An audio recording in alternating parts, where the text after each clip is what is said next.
বিরল খনিজ নিয়ে প্রথম পর্বে আমরা আলোচনা করলাম। সেখানে আসলে যুক্তরাষ্ট্র চীনের মধ্যকার যে দ্বন্দ্ব, সেই দ্বন্দ্বের মূল কার্যকারণের একটি চিত্র আমরা দেখতে পেয়েছি। সেটি হলো যে তাদের যেই নিজ নিজ দেশের যেই মজুতের পরিমাণ বিরল খনিজের, সেইটার যে একটা ব্যাপক তারতম্য এই প্রতিযোগিতা বা দ্বন্দ্বের পেছনে মূল চালিকা শক্তি।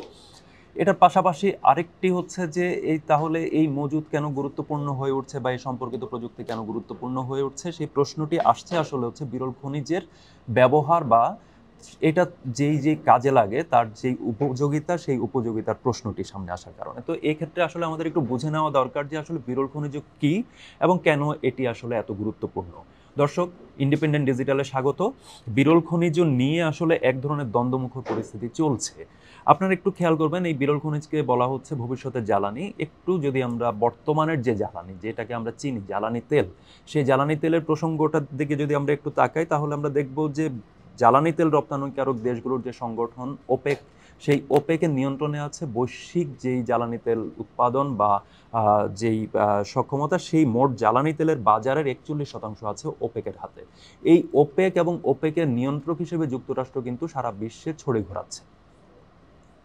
তো সেক্ষেত্রে 60% মতো মজুত এবং 85%-এর ওপরে যদি এর রপ্তানি বলি বা 95% ফাইনাল প্রোডাক্টের যে নিয়ন্ত্রণ, সেই নিয়ন্ত্রণ চীনের হাতে থাকলে সে আসলে কি পরিমাণ ছড়ি ঘোরাতে পারে সামনের আগামীর বিশ্বের কাঠামোর মধ্যে, সেটা আসলে সহজে অনুমেয়।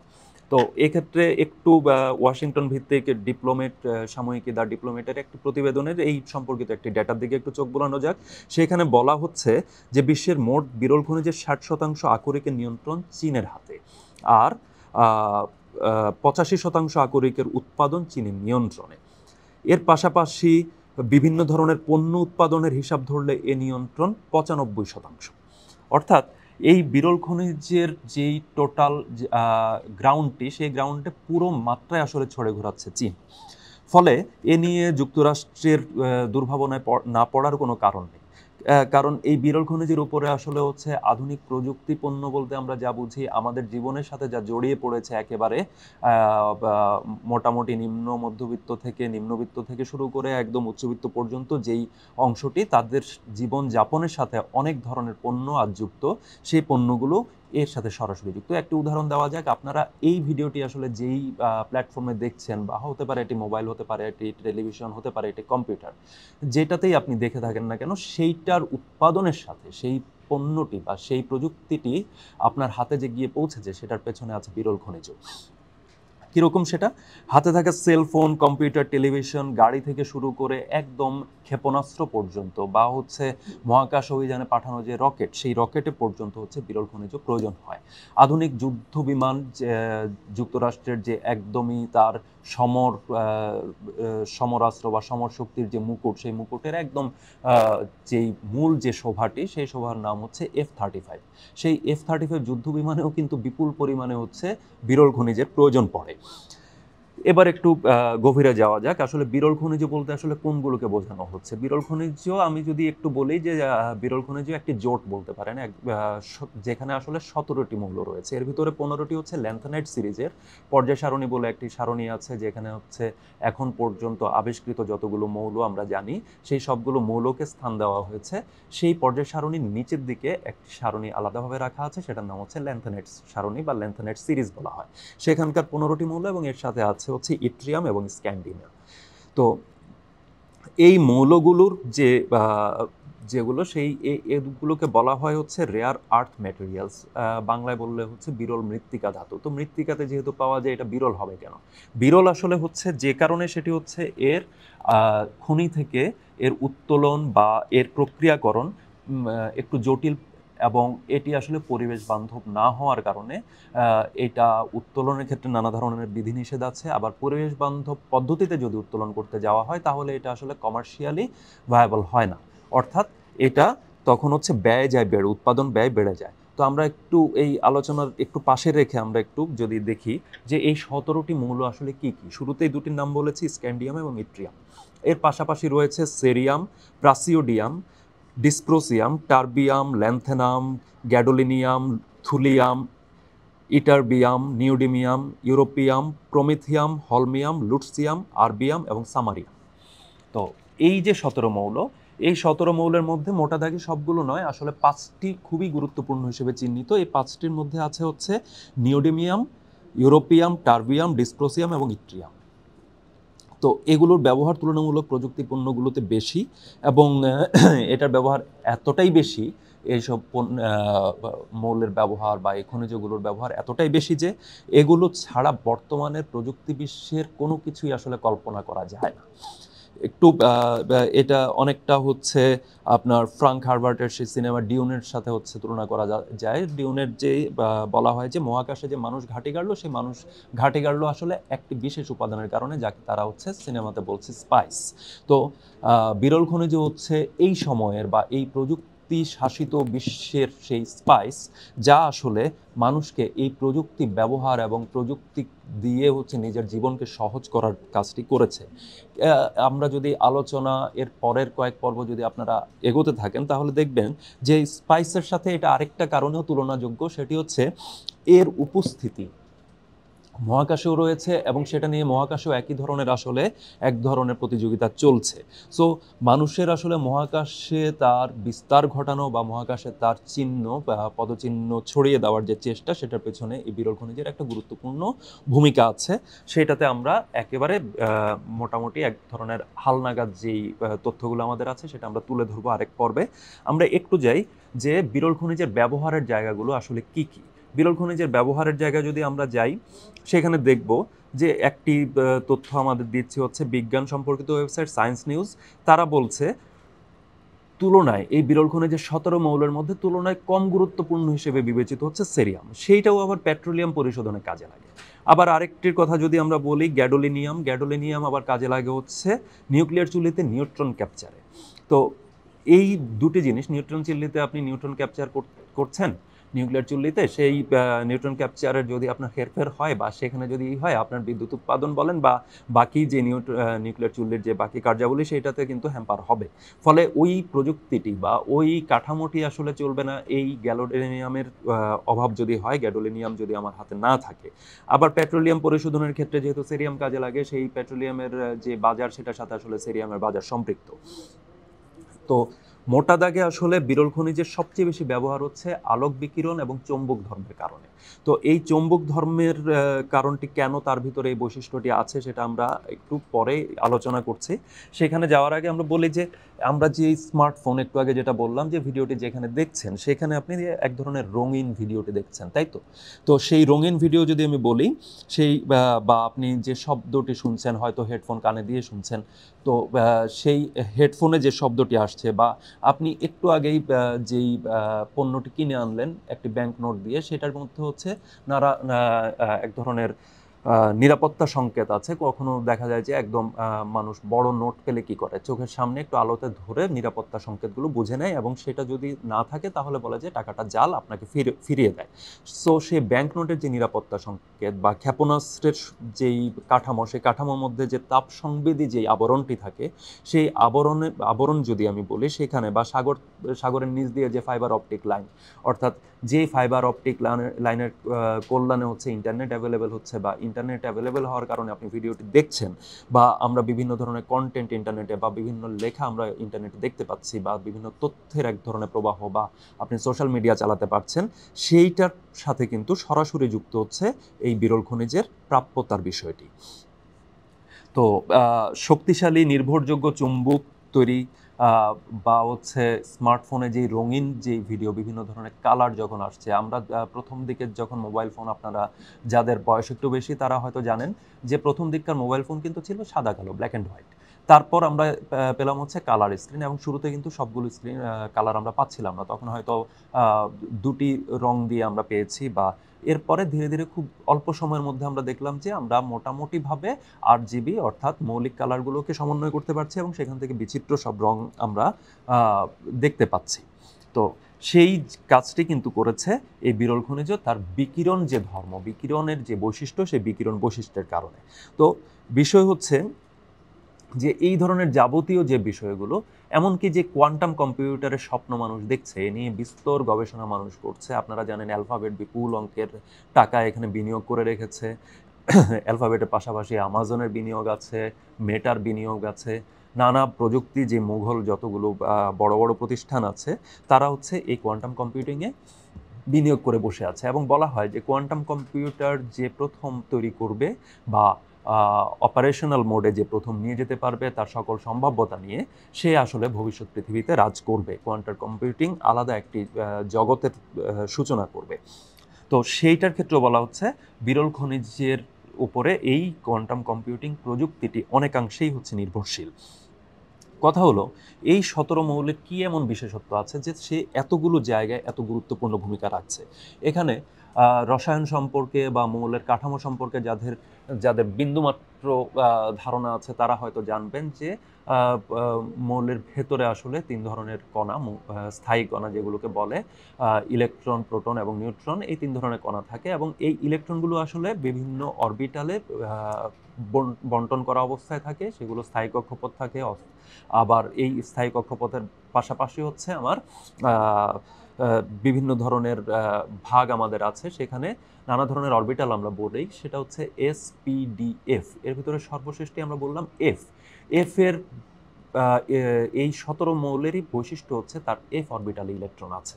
এফ অরবিটালে ইলেকট্রন থাকলে সুবিধাটা কি? সুবিধাটা হচ্ছে এফ অরবিটালে থেকে হচ্ছে যখন উত্তেজিত হচ্ছে, সে উত্তেজিত অবস্থায় উপরের স্তরে গমন করে। তো সেটা তো অন্য অনেকেই করে, কিন্তু সেটার অরবিটালের কাছাকাছি অবস্থান থাকার কারণে সেই শক্তির পরিমাণটি আসলে খুব দ্রুত ট্রান্সফর্ম হয় এবং সেখানে বিকিরণ, সে যখন উত্তেজিত অবস্থায় উপরের স্তরে গেল, আরেকটি স্তরে গেল, সেখান থেকে যখন সে গ্রাউন্ড স্টেটে ফেরে, সে ওই শক্তিটি বিকিরণ করে চলে আসে। ওই বিকিরিত শক্তিটি কিন্তু আমরা রং হিসেবে দেখি, যেটা আপনারা স্মার্টফোন থেকে শুরু করে কম্পিউটার বা টেলিভিশন স্ক্রিনে দেখে থাকেন।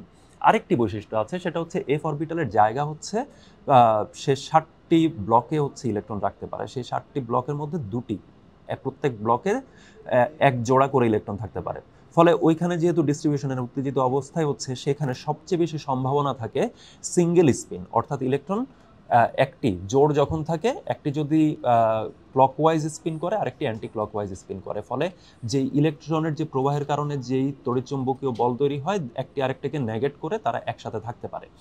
কিন্তু যখনই হচ্ছে সিঙ্গেল স্পিন থাকে, অর্থাৎ সাপোজ 60টি শেল ব্লকের মধ্যে 60টি ইলেকট্রন আছে এবং তারা আসলে সিঙ্গেল স্পিনে যখন থাকে, তখন আসলে একটা চৌম্বক ক্ষেত্র তৈরি করে, ফলে তার চৌম্বক ধর্ম বেশ প্রবল হয়ে ওঠে। তো এই কারণে আসলে এইটার বিষয়ে বিস্তারিত জানতে পারবেন আপনারা। রসায়ন নিয়ে একটু আগ্রহ যদি থাকে, আপনারা এ নিয়ে একটু নেট ঘাটলেই পেয়ে যাবেন। তো আমি সেই বিস্তারিত আলোচনা যাচ্ছি না, জিনিসটি একটু একঘেয়ে লাগতে পারে, যারা রসায়নের নন তাদের জন্য একটু একঘেয়ে লাগতে পারে, সেটা আমি এড়িয়ে গেলাম। তো কম্পিউটার মনিটর, টেলিভিশন স্ক্রিন, স্মার্টফোনের স্ক্রিন রঙিন করতে সবচেয়ে বেশি ব্যবহৃত হয় আসলে টার্বিয়াম এবং ইউরোপিয়াম। এইটা সরাসরি ব্যবহৃত হয়। এগুলোতে এফ ইলেকট্রনের কল্যাণে তাদের এই ব্যবহারটা আসলে থাকে। ইট্রিয়ামের ব্যবহার যদি আমি বলি, সেটা হচ্ছে উচ্চ সক্ষমতার লেজারে।